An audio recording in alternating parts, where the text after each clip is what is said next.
Alright guys, welcome back to another Raid Shadow Legends video. This is Ali Plays, and today we're going to be doing the Spider's Den 20 auto guide. So this is the nuke strat, so there's going to be two strats I'm going to be going over. But this video will only be about the nuke strategy. So this guide assumes you have your champions maxed out, since this is endgame content. And this includes artifacts plus 16 masteries completed and full ascension. So there are multiple ways to complete Spider's 20 on auto, but we will be discussing two ways that I've tested. Two ways, but this video is only going to be one way because the video is going to be too long if I discuss both ways. So the first method is the method that I use that works on every stage. So this method will work on every stage, not only Spider's 20 on auto. And the second method that we will do in another video is the affinity tank method, and that method that is going to be stage specific due to affinity. So the Spider's 20 on auto mission is the most difficult step in your journey to get Arbiter. So the only way to complete this fight is to cheese your way through it. What can we do though? Because Plarium has not done a really good job of balancing this dungeon. So I'll be going over the champions that I use and replacements if there are any. And then there will be not much room for replacements because with this strat, because it's a nuke strat. Also, since damage is very important in this fight, I will also be going over how to build your champions. Also, this will be my only guide where having your Great Hall adequately leveled up will be important, as it gives more leeway in terms of artifacts. So you can take a look at my Great Hall. It's kind of all over the place, but I do have my crit damage maxed out. So the 25% crit damage is for my cold hearts. And I try to get some accuracy as well for them, so they can decrease the turn meter. And some attack. And I got my accuracy for the Force Affinity at level 2 to help out my Rosin. So before we get into the fight, we gotta understand the Spider Queen's mechanics. So her A1, I'm gonna have a picture that I created up that shows all the Spider Queen's mechanics, so you guys can read that if you want to follow along. So her A1 Venom Spray, AoE attack that deals 15% more damage to targets under poison debuffs. And her A2 ability, Enfeeble, has an AoE. It's an AoE attack that has a 70% chance to decrease turn meter by 30%. And she places a sleep debuff on the target that loses on the targets that lose all their turn meter. So that can be quite annoying. Her P1 ability, passive 1, she spawns 6 Spiderlings at the start of each round. She spawns 2 more after every enemy turn, and 4 after her turn. She can only have a maximum of 10 Spiderlings on the field, and she consumes all remaining Spiderlings at the start of her turn, and she will not consume on consecutive turns. So this is what makes the fight really annoying. The Spiderlings can overwhelm your team and destroy your hopes of getting Arbiter. So she also has another passive ability. She's immune to heal reduction debuffs. So thanks a lot for that, Plarium. So yeah, the roles that we'll be discussing is this is like a faster clear time of the nuke strategy and the best method in the game. It requires having specific champions, as I said, to fill in the roles, and the pool is very limited. This method is the nuking strat, as I said. You probably have seen it before. So my method is using the 3 units that can attack based on enemy max HP and reduce turn meter as well. So these 3 units that fill this role are 3 cold hearts. And the substitute for this role is Royal Guard. Unfortunately, that's the only one. But having 3 cold hearts is not enough though. You'll need to find someone to fill the role of debuffer. So the debuffs we're looking for are decrease defense and weaken. This is crucial. This is crucial for this nuking strat. Without these 2 debuffs, the cold hearts will not do enough damage. And then the last role we have is the buffer that places unkillable or block damage on the whole team. So we're going to be discussing these roles more in depth and showcasing artifacts. So again, as I said, cold heart is the DPS role. So it still baffles me that we need to resort to such tactics in order to clear a dungeon. So if I was not fortunate enough to have these 3 cold hearts, I would definitely go with the tank strategy that we'll discuss again in a different video. So you guys stay tuned to that. Since this fight is on auto, cold heart will start off with her A2 ability, and when the next turn comes around, that's when she will use her A3 ability, Heartseeker. So 3 shots of Heartseeker should be enough to kill a spider if they crit. The reason I'm going over artifacts for this dungeon is because it's crucial for your cold hearts to have 70% crit chance. So not all of my cold hearts do have they don't all have 70% crit chance. So 53% right here. But Heartseeker provides a 30% increase. So ideally you want to have 70% so you can get that 100% when she uses Heartseeker. So right now it's an 83% chance to crit, which can actually proc sometimes, and it's not 100% win rate. But she actually does a lot of damage. So if you look at her crit damage, she has 333%, and as well as 3,239 attack, and her accuracy is only 60. So this is my DPS cold heart. and the other ones have more accuracy. Both of these cold hearts have over 200 accuracy, and they are faster than this cold heart. So the reason that is they go first and they reduce turn meter. She does not need to reduce turn meter. The slow one that does a lot of damage, her job is to finish off the fight. So as you can see, I farmed a lot of Fire Knight Castle in order to get these artifacts. The best way to do, obviously, you guys saw my Great Hall, it was pretty high. So in terms of crit damage maxed out, the crit damage for the Void champions. So that really helped. And then I also have this 80% crit damage primary gauntlet, which really helped. And I went with pure crit damage. So I was farming pieces for a while. And then you also want to build your cold heart with attack percentage chest, but I did not have that, but I used this for the 23% crit rate. And even with that, it wasn't even enough. And then for the boots, I went with attack percentage to try to get as much damage as I can from this cold heart. Let's go look at the other cold hearts artifacts. So crit damage right here. And then I got accuracy here, so because I want these ones to be more of a utility cold heart, the ones that can reduce turn meter. And speed over here so they can be faster. And of course, you want to go crit damage for the necklace and try to get accuracy banners. I don't know if I have 3 accuracy banners. Let's find out.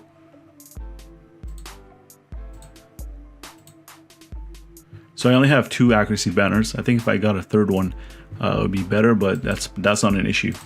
So it is actually very important to get your artifacts to plus 16, because before I did that, I couldn't even clear it on auto until I did that. So this is big. This is a big boost once you get a plus 16. Yeah, so basically try to get everything to plus 16. And let's take a look at masteries. Masteries are very important. And of course, I have all my skills maxed out, as you can see. Masteries are very important as well. So this cold heart is built differently than these two. So which ones are good for her? Obviously, you want the crit rate and the crit damage. That really helps. And increase damage inflicted by 5% when attacking 50% HP or less. So they're honestly going to use her Heart Seeker when they have 50% or less HP. So that is good. More damage is better. This right here. So flawless execution, crit damage plus 20%.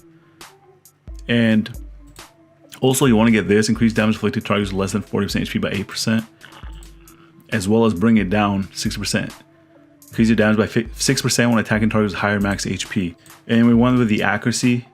We don't really need any of these over here, so I didn't do it. I didn't have enough time. And you don't need it, it's not mandatory. So let's look at the last cold heart. The slow cold heart, how I built her. What makes her different.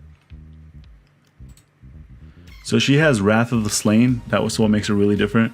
Is that she increased damage inflicted by 5% for each dead ally, so it stacks up to 10%. So by the time her turn comes around, there are 2 of her allies that are dead, and then she's going to finish off the fight. She's going to increase her damage by 10%, which is actually a pretty big boost with all her crit damage and stuff. So that's it for the cold hearts. So our replacement for this role is Royal Guard. He also has an ability based on enemy max HP, but his is an AoE, so he's a solid replacement. Armiger, to a lesser extent, can also be used as a replacement, but I cannot guarantee victory using 3 of them since I have not tested it out, so don't go building 3 Armigers for Spiders 20 just yet. And you can also mix and match as well. If you have 2 Cold Hearts, 1 Royal Guard, you can do that. If you have 2 Royal Guards, 1 Cold Heart, you can do that. I think some people run 4 of these champions, but they actually have them enough speed where they can go before the Spider. So they use maybe 3 Cold Hearts, 1 Royal Guard, and Dracomorph or something like that. So I do not actually recommend using Rosin because of the affinity disadvantage, because he is Force Affinity, so he has a disadvantage against a Spider 20. So unless he is the only option, which was my case, his job is to place weaken and decrease defense. So there's a 35% chance that he will get a weak hit against a Spider and not land both debuffs. So the success rate with him drops. If he misses any of these debuffs or only one of them lands in the battle, you guys just lost. So you gotta retreat and try again until he lands it. So my Rosin, as you can see, is built for CB clan boss, so he has high accuracy. He's got 199 accuracy. So we will take a look at the artifacts and the masteries with him. So before we do that, I upgraded his A2 ability. So I upgraded Sheer all the way. Well, not all the way, almost all the way, so that success rate increases for him to land his decreased defense and weaken. But that doesn't have an effect on if it's a weak hit. If it's a weak hit, you can't land any debuffs. So his AI is rather clunky, so he does not use his AoE turn meter reduction. But that's okay for our strategy. His bog down ability does not use that at all in auto. So there's nothing special here. He's got 167 speed. He just needs to be able to survive. Well, he will survive if you have an unkillable champion, so that he can place his decreased defense and weaken. And he has 199 accuracy to land it. So nothing special here. I have primary defense percentage gloves, accuracy chest, and speed boots. So nothing special there. And my masteries, I've done a guide on in-depth guide / review on Rosin Scarhide, so you guys can go check that out. But Giant Slayer really helps, so you can whittle down the damage. Let's say if the spider has a little bit of HP left, if you proc Giant Slayer, you can finish it off. So replacements for Rosin, you can replace him with Spider. So unfortunately, Spider is also Force Affinity, so he has the same problem as Rosin, except he is easier to get since he's an epic. Well, arguably Rosin is easy as well because he's a permanent fusion. So Spider is here for his A3 ability. It contains AoE decreased defense and a 15% weaken, which is lower than Rosin's, but it should be okay. It can also be used as a lead for a 25% increase in speed for dungeons. So overall, a good replacement if that is the only option available. Another replacement is Dracomorph. So he's the best choice in my opinion for this role. I wish I had him to massively increase my win rate, but RNG doesn't love me with Legos these days. So his A3 ability will place AoE weaken and decrease defense. His affinity is a plus, and with enough accuracy, he'll always land those 2 crucial debuffs.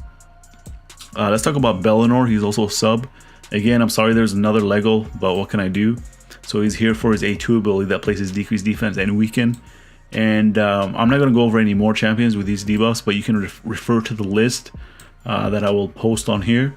So this role is needed to keep the slow and powerful Cold Hearts alive until they can slay the spider. So I'm using Maneater for this role. On auto, he places Unkillable as a first move, so I will not be able to clear this dungeon without this buff. Maneater, just like Rosin, does not use his turn meter reduction, which is his A3 ability. No, his A2 ability, Siphon. He does not use that at all, which is unfortunate. And he starts off the battle with Ancient Blood, as I stated. So substitutes. So as of the making of this guide, there are only 3 total champions with these said buffs, Unkillable or block damage. And the other 2 are Roshkar the Tower. So his ability is better because it blocks damage. And Sir Nicholas, he places Unkillable on all allies. So let's take a look at my Maneater's stats.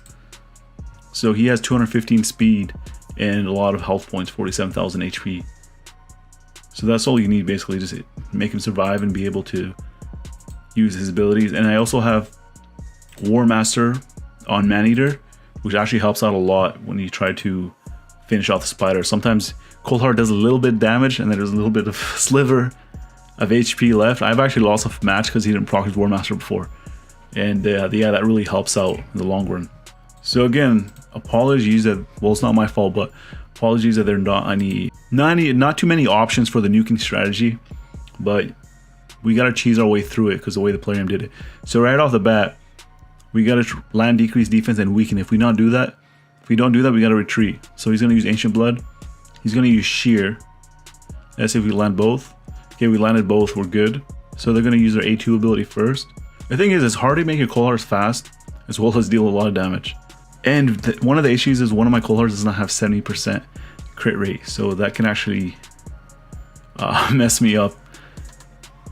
See, I would have lost without Unkillable. Okay, time for the Heart Seekers. So 1.684.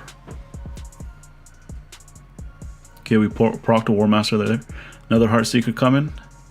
1.5 mil. We proc Giant Slayer twice, that's good. And then the last one was going to be a lot of damage. These 2 are going to die. Oh, didn't crit.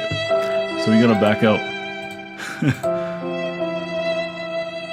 Yeah, so as you can see, he's not 100% win rate, but I did complete the challenge mission with it. So yeah, there's a 35% chance that he does not land. He gets a weak hit. There's a weak hit right there. So we got to back out. Bruh. Okay, get it. Okay, we got both decreased defense and weaken. So fingers crossed, this time they can do it. Honestly, I always have bad RNG when I record. I think I did like 10 in a row where I did not fail, and then RNG just hits me when I record all the time. It's okay if Rosin's asleep, it doesn't matter. It's time for Heart Seekers. So 1.6 mil.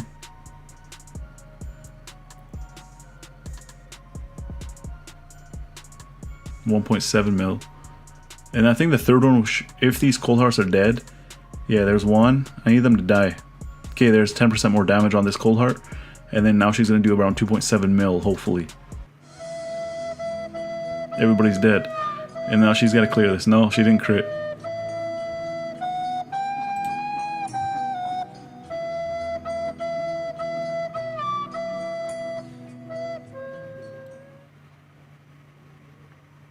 Yeah, I think this is gonna be the one that you win, one we win in.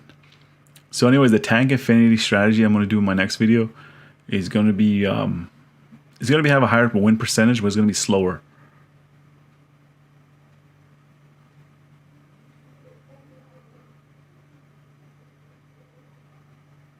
Oh, she didn't crit.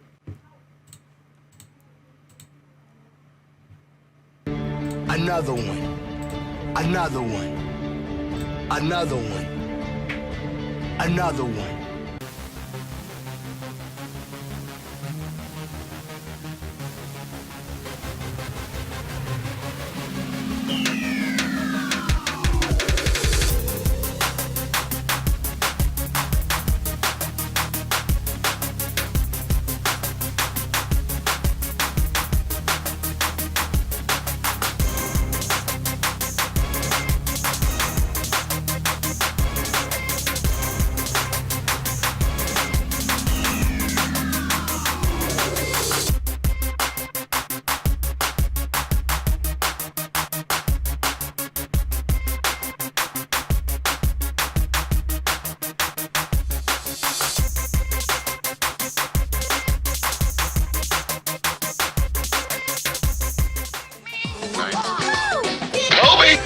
Alright, there it is. So 53 seconds, so that was my best time. But as you can see, it's not 100% win rate. Unless you get crazy good artifacts with these cold hearts, where you can get the perfect stats in terms of speed, as well as crit rate and crit damage. So yeah, it is very hard, even if you have the 3 cold hearts and the required champions. So for those of you that have these champions as options, which I know are not too many because those champions are hard to guess. Cold hearts, my brother still doesn't have cold heart in his account, and I know she's a rare void champion. Maneater as well as a void champion. Rosin is doable, I guess. Royal Guard, there's a lot of champions that are hard to get, especially the unkillable and the block damage champions. So I hope this guide helps you guys in clearing Spiders 20 on auto if you have these champions. So I don't want to make the video too long, so we will discuss and showcase Affinity Tank Strat in another video, which takes longer to clear. The clear time is longer, but it is more doable in terms of availability of champs required. So if you guys found this video helpful or entertaining in any way, make sure you guys drop a like and share with your clan if they have these champions. Help them clear it, hopefully. And if you guys are new to the channel, you like what you see, and consider subscribing. I make Raid Shadow Legends content and Dragon Champions content almost every single day. And while you're at it, you can enable notifications to let YouTube know you want to see up to date on all my latest content. As always, I want to thank you guys for watching, and I'll see you guys in the next video.